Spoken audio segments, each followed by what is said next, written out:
반갑습니다. 차트진이고요.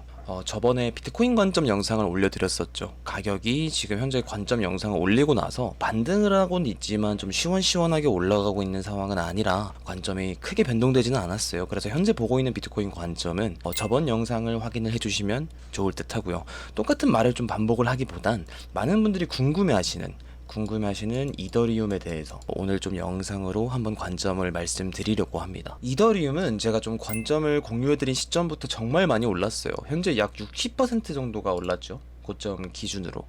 제가 이 하락이 결국에는 페이크일 가능성이 높고 이 채널 위로 회복하는 모습을 보여주게 되면 고점 갱신 가능성이 높아진다. 이건 저번 이더리움 관점 영상에서부터 말씀을 드렸거든요. 근데 지금 어디죠? 지금 이 채널 위로 회복을 해준 모습이죠. 자, 그리고 나서 현재 해당 구간에서 횡보를 하고 있는 상황인데 비트코인은 오르는데 이더리움은 잘 가다가 현재 이 구간에서 횡보를 하고 있으니까 많은 분들이 이 상승이 끝난 건가? 여기가 고점인가? 라고 걱정을 하시는 분들이 현재로서는 좀 많으실 거라고 생각을 해요.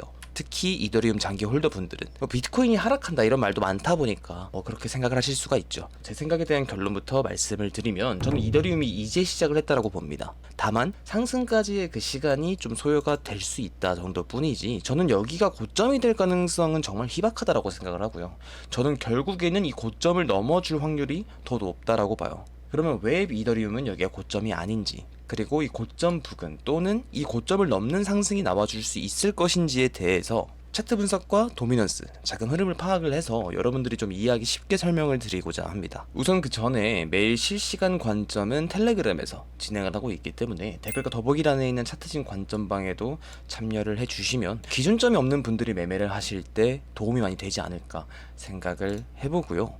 그리고 이 차트 분석이라는 건 전부는 아니에요. 전부는 아닌데 최소한 이 시장에서 가져야 되는 무기라고 생각을 하거든요. 그래서 구독 한번 눌러주시면 여러분들이 어느 채널보다 차트 분석을 쉽게 배우실 수 있을 거라고 생각을 합니다. 자, 이더리움 관점을 시작해볼게요. 이더리움은 상황이 정말 많이 좋아졌어요.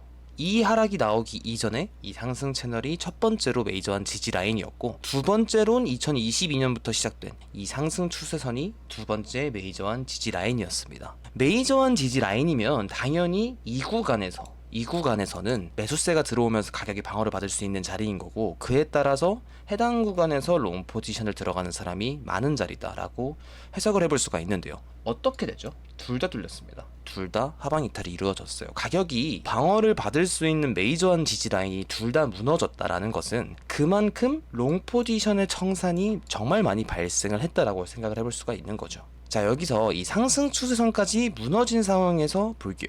자, 여기서 강한 매수세를 동반을 한 반등이 나와줬습니다. 제가 여기서 뭐라고 했죠?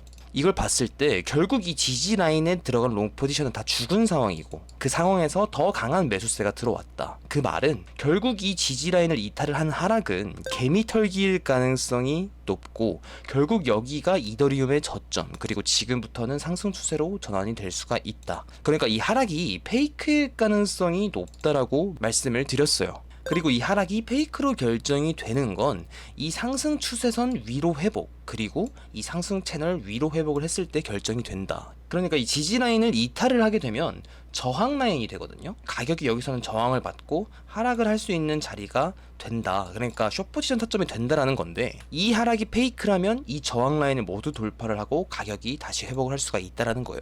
그리고 지금 모든 저항 라인을 돌파를 하면서 올린 것이기 때문에 이 하락은 페이크였다 라고 해석을 해볼 수가 있는 겁니다. 그럼 제가 왜 계속 이 페이크, 여기서 발생된 개미털기를 계속해서 언급을 드리는 이유가 뭐냐면, 결국에는 하나의 방향성이 나오기 이전에 나타나는 무빙이라서 그래요. 하나의 패턴이 발생을 한다는 것은 결국엔 가격이 추세를 보여주다가 그 다음 방향성을 보여주기 이전에 횡보를 할 때 패턴이 발생을 하게 돼요. 그러니까 쉽게 생각을 하게 되면 박스권이라는 말은 많이들 들어보셨을 거거든요. 이 박스권 내에서 횡보를 한다는 것이 결국에는 하나의 추세가 발산이 되기 이전에 나타나는 횡보 무빙이다. 자, 이더리움을 보게 되면 정말 큰 박스권, 이 채널 내부에서 횡보를 했죠. 이렇게 위아래로. 이걸 모르시는 분들이 있다면 이게 정말 말이 안 되는 무빙이라고 생각을 하실 수 있어요. 이 채널 갭만 해도 2,000불 정도가 되니까 이게 무슨 무빙이냐 라고 생각을 하실 수가 있는데, 이런 채널 기준점이 있다면 채널 내에서 이더리움이 횡보 중인 거구나 라는 기준점이 생기는 거예요.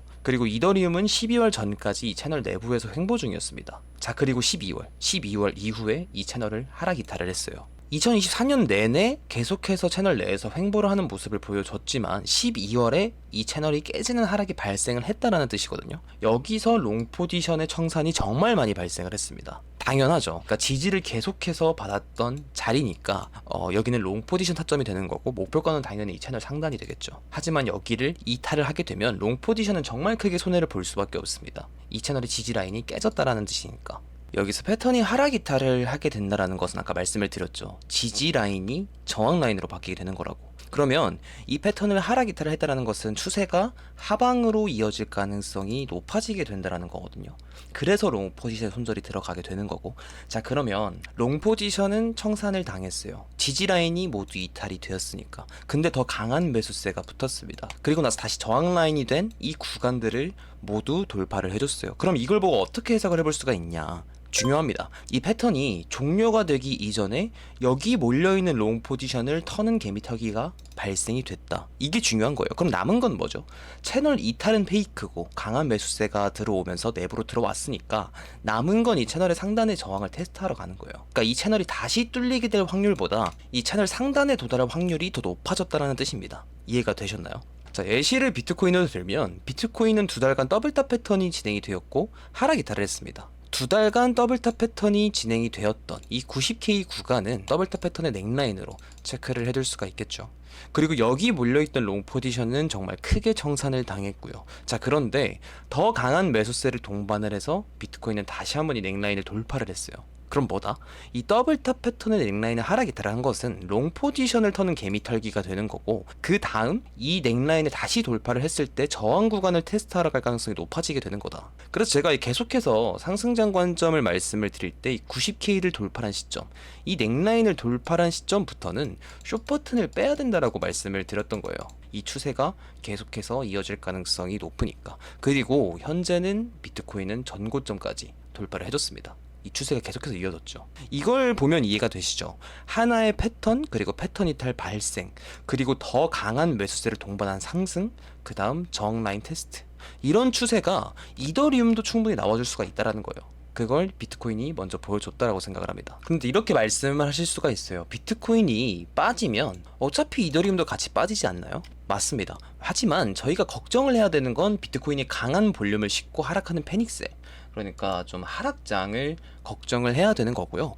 그렇지 않고 횡보하는 모습 또는 힘없는 상승만 보여줘도 알트코인 물량이 와요. 비트코인이 힘없는 상승을 보여줄 거라는 관점은 저번 영상에서 말씀을 드렸으니까 해당 영상을 체크를 해주시면 좋을 듯 하고요. 자, 그러면 도미넌스를 통해서 자금의 흐름이 어떻게 흘러갈지를 좀 체크를 해볼게요. 비트코인 도미넌스를 보는 이유는 말씀을 드렸죠. 비트코인의 시장 점유율을 나타낸 차트가 이 비트코인 도미넌스예요. 아까 제가 말씀을 드렸던 게 비트코인이 횡보하는 모습 또는 힘없는 상승을 보여줘도 알트코인이 오른다고 했죠. 그 이유는 간단해요. 비트코인의 시장 점유율은 내려가는데 비트코인이 횡보하거나 힘없는 상승을 보여준다. 그러면 비트코인에 몰려있는 자금이 알트로 가게 되는 거예요. 그래서 알트코인을 볼 때 비트코인 도미넌스 같이 보라는 이유가 이것 때문이에요.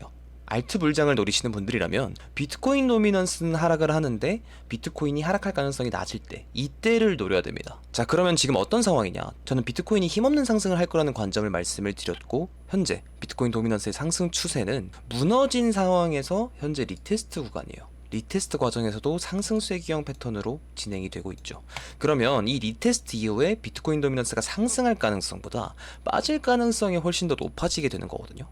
이 상승 쐐기형 패턴은 일반적으로 상승의 힘이 빠지면서 하락을 암시하는 패턴이니까. 그래서 저는 이 도미넌스가 빠지는 장이 올 가능성이 정말 많이 높아졌다고 봅니다. 이 상승 추세, 이 도미넌스의 상승 추세가 끝날 가능성이 많이 높아졌어요. 이 비트코인의 시장 점유율이 내려간다. 그럼 모든 알트코인이 오르냐? 그것도 아니에요. 또 이 자금이 어디로 갈지도 봐야 됩니다. 네, 복잡하죠. 그래서 저는 알트코인을 볼 때 좀 추천을 드리는 게 도미넌스를 같이 보는 걸 추천을 드려요. 이제 웬만한 시총 높은 메이저 코인은 이 도미넌스를 확인할 수가 있거든요. 뭐 리플 도미넌스, 에이다 도미넌스도 있고 이더리움 도미넌스도 있죠. 그러니까 이렇게 트레이딩 뷰에서 확인이 가능해서 이 차트가 상승을 암시하고 있다면 해당 코인으로 자금이 갈 가능성이 꽤나 있다라는 얘기가 되는 거예요. 제가 저번 영상에서 이더리움 도미넌스는 어디라고 했죠? 지금 보게 되면 최저점 구간에 위치하고 있다라고 했죠. 그래서 해당 구간에서 또 일봉 상승 다이버던스가 발생을 했기 때문에 한번 저점을 추가적으로 갱신을 하거나 역회된 숄더 패턴만 보여주기만 하면 결국 이더리움 도미넌스가 오르면서 이더리움으로 자금이 오게 될 거다. 그리고 이더리움 도미넌스는 역회된 숄더 패턴을 보여주면서 크게 올랐죠. 자, 이더리움 도미넌스를 확인했을 때 지금 얼만큼 올랐죠? 이 추세에 대한 0.236 되돌림, 정말 최소한의 되돌림만 준 거거든요. 그런데 이더리움은 몇 퍼센트가 올랐다? 60%가 올랐다. 그럼 만약 이더리움 도미넌스가 이만큼 오르는 장, 그러니까 코인 시장을 이더리움이 주도하는 장이 이때거든요. 이때만큼 도미넌스가 오르려면 시장의 자금이 비트코인이 아니라 이더리움으로 가야겠죠. 지금 정말 최소한의 되돌림인 0.236까지 되돌림을 줬는데 이더리움이 이만큼 오른 거면 그럼 과연 이더리움이 주도하는 장이 왔을 때 얼만큼 오를까? 그건 이번에 이더리움 도미넌스가 올랐을 때 이더리움 펌핑을 여러분들이 좀 봤기 때문에 확인이 됐을 거라고 생각을 합니다. 자, 제가 말씀드리고 싶은 건 이거거든요. 여기서 이 이더리움 도미넌스가 계속해서 달리기를 시작을 할 거냐, 솔직히 말씀드리면 이건 좀 어렵다고 봐요. 뭐 예시로 먼저 펌핑을 받았던 리플 같은 경우에는 바닥 구간에서의 반등 이후 횡보가 어느 정도 충분히 이루어진 상황에서 펌핑을 받은 거거든요. 그리고 나서 이 매물대를 넘어준 상황이라서 만약 여기서 비트코인 도미넌스가 내려간다 하면 여기서의 지지를 받고 충분히 다음 상승을 보여줄 수가 있는 자리다 라고 생각을 해요. 다른 코인들 에이다 그리고 도지코인 이런 코인들도 충분히 도미넌스의 횡보 구간이 있었습니다. 그래서 이런 횡보 구간이 있었다는 게 정말 중요하거든요. 그런데 이더리움 같은 경우에는 아직 이런 바닥을 다지는 기간이 충분하지 않죠. 저번에 뭐 이더리움 주도장에서도 충분히 바닥 다지기를 한 이후에 출발을 했던 것을 보면 여기서 이더리움이 횡보를 하지 않고 그대로 V자 반등을 보여줄까에 대해서는 개인적으로 조금 어렵지 않을까 해요. 물론 천천히 상승을 하는 모습을 보여줄 수는 있지만 알트코인 불장이 오게 되면 순차적으로 펌핑을 받아요. 순차적으로 펌핑을 받기 때문에 먼저 도미넌스가 충분한 횡보를 보여준 코인이 먼저 펌핑을 받고 나서 이더리움 주도장이 오지 않을까 라고 생각을 해보고 있습니다. 그러니까 지금 왜 내가 사니까 이더리움이 좀 흐르냐, 이더리움 도미넌스가 저항 구간에 위치하고 있어서 그래요. 자, 이더리움 도미넌스는 체크가 됐죠. 최소한의 되돌림을 주어도 60%가 올랐다. 그리고 현재 0.236 되돌림 구간에 위치를 하고 있고 아직 충분하게 바닥 다지기를 하지 않은 상태다. 제가 말씀을 드리고 싶은 건 이더리움 도미넌스가 다이나믹하게 오르지 않아도 우선 상승 추세는 유지가 될 거라고 생각합니다. 다만 여러분이 기대를 하는 건 이더리움만 엄청나게 펌핑을 받는 그런 장이잖아요. 그 장은 솔직히 시간이 좀 소요가 될 거라고 생각을 하고 지금은 단기적으로 한 번의 페이크가 발생을 했기 때문에 이더리움 도미넌스가 다이나믹하게 오르지 않아도 충분히 상승 추세가 유지가 될 수가 있다라고 생각을 해요. 그래서 이더리움을 장기 홀딩을 하시는 분들, 뭐 현물 매수를 하신 분들은 저는 계속해서 홀딩을 해도 괜찮다라고 보고 있기는 하거든요.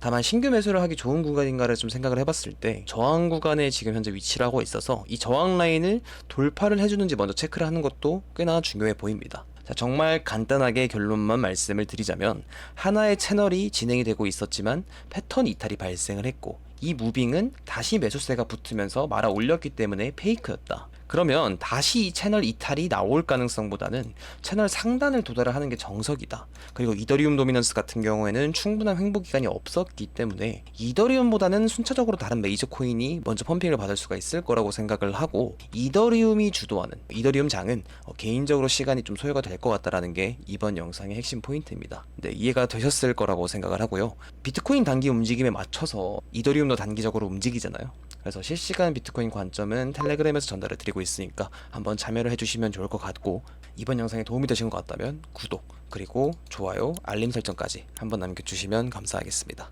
지금까지 차트진이었습니다.